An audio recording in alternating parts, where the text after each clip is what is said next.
Okay, I want to make this video because there's no video online showing how to do these steering wheel controls plugged in.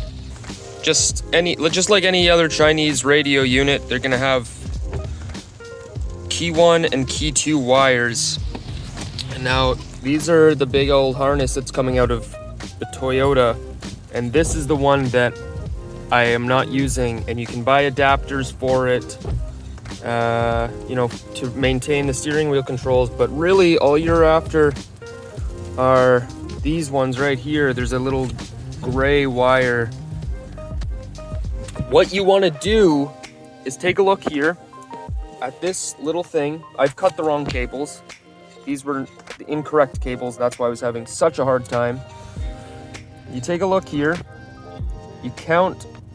This is row 1 to 10 up on the top, and this is row 11 till 20 on the bottom. Go ahead and go over to these 3 here. This should be number 7. 7 is key 1. Number 8 is key 2. And number 6 is ground. And so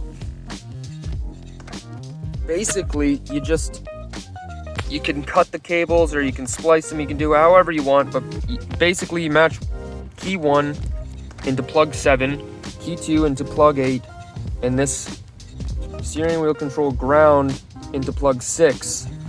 Okay, so now I will show you. It's still rough.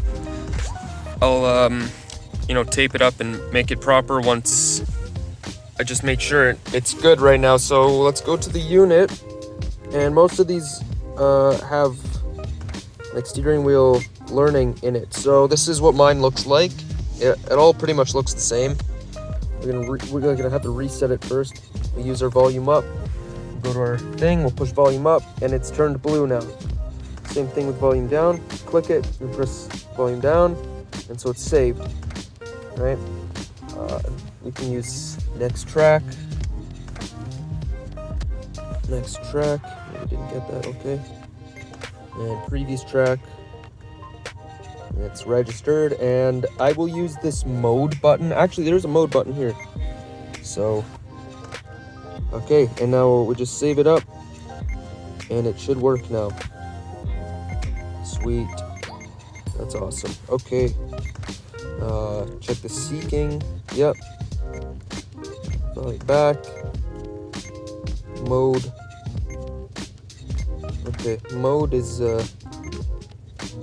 bit interesting, but that's all I needed was these volume buttons, because these are like touch screen and it's hard to see, and when the lights are off, you can barely see them. So this is my painstaking tutorial on how to get these buttons to work. It's taken me almost 3 hours, and I hope this helps somebody else who's in my situation. All right, thanks for watching. Good luck.